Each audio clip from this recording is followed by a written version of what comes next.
Assalamualaikum warahmatullahi wabarakatuh.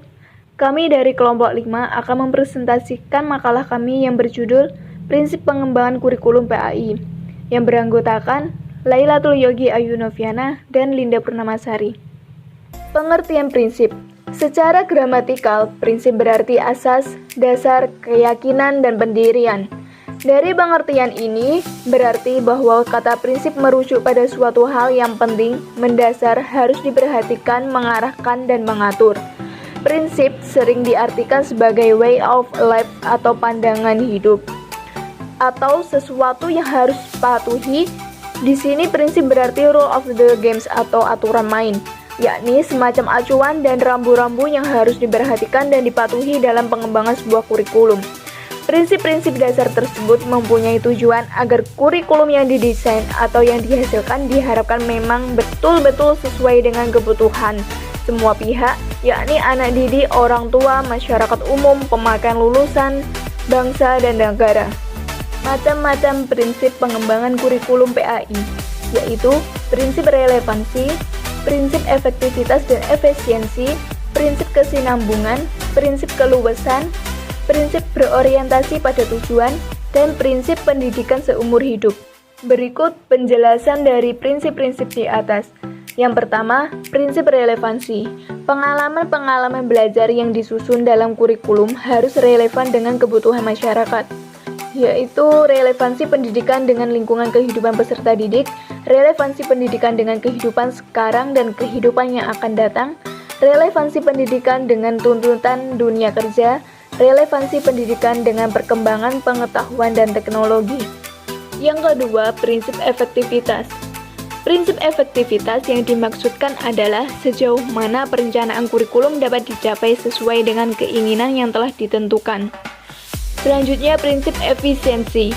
Pendidikan dikatakan efisien jika usaha, biaya, dan waktu yang digunakan untuk menyelesaikan program pengajaran dapat merealisasikan hasil seoptimal mungkin, tentunya dengan pertimbangan yang rasional dan wajar.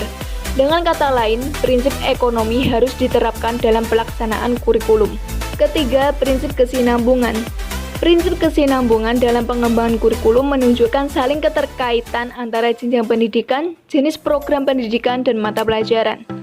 Kesinambungan antara berbagai jenjang sekolah. Bahan pelajaran yang diperlukan untuk belajar lebih lanjut pada jenjang pendidikan yang lebih tinggi hendaklah sudah diajarkan pada jenjang pendidikan sebelumnya atau di bawahnya.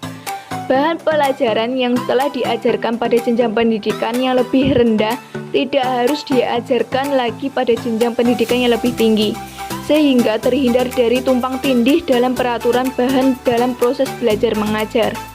Kesinambungan antara berbagai mata pelajaran. Kesinambungan antara berbagai mata pelajaran menunjukkan bahwa dalam pengembangan kurikulum harus memperhatikan hubungan antara mata pelajaran yang satu dengan lainnya.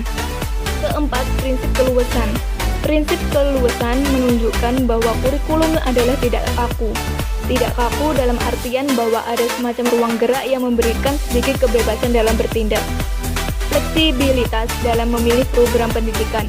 Program yang dipilih dapat berbentuk jurusan atau program spesialis atau keterampilan seperti ekstrakurikuler yang dapat dipilih siswa sesuai bakat, minat, dan kemampuannya. Fleksibilitas dalam pengembangan program pengajaran. Fleksibilitas dalam pengembangan program pengajaran berarti memberikan kesempatan kepada para pendidik untuk mengembangkan sendiri program-program pembelajaran. Selanjutnya, prinsip berorientasi pada tujuan. Prinsip yang berorientasi pada tujuan berarti sebelum bahan ditentukan, maka langkah yang pertama dilakukan oleh seorang pendidik adalah menentukan tujuan terlebih dahulu. Hal ini dilakukan agar semua jam dan aktivitas pembelajaran betul-betul terarah kepada tercapainya tujuan pendidikan yang telah ditetapkan tersebut. Dengan adanya kejelasan tujuan, pendidik diharapkan dapat menentukan secara tepat mengenai metode mengajar, media pengajaran, dan evaluasi. Prinsip pendidikan seumur hidup. Proses pendidikan tidak saja dilakukan di sekolah dan tidak juga merupakan monopoli sekolah. Namun, proses pendidikan dapat dilakukan di luar sekolah, misalnya dalam keluarga dan masyarakat. Jadi, sekolah merupakan salah satu alternatif dalam penyediaan waktu dan aktivitas dalam membentuk peserta didik menjadi manusia yang berkembang lebih baik. Waktu belajar disediakan dan tersedia sepanjang hidup manusia. Oleh karena itu, kita harus dapat memanfaatkan dengan sebaik-baiknya. Selanjutnya, pengembangan kurikulum PAI dalam mengembangkan bakat minat. Dalam kurikulum pendidikan agama Islam, peserta didik memperoleh konseling Islami dalam mengembangkan materi juga menggali bakat dan minat. Evaluasi pembelajaran PAI menekankan pada evaluasi formatif, dengan asumsi bahwa setiap peserta didik memiliki kemampuan untuk tumbuh dan berkembang lebih maju dan meningkat secara berkelanjutan, serta kemampuannya untuk membangun masyarakat yang lebih baik dengan memerankan ilmu dalam memecahkan masalah-masalah yang dihadapi di masyarakat. Sehingga diperlukan upaya peningkatan kemampuan, minat, bakat, dan prestasi belajarnya secara terus-menerus melalui pemberian umpan balik. Sekian presentasi dari makalah kami, ada kurang lebihnya kami mohon maaf. Wassalamualaikum warahmatullahi wabarakatuh.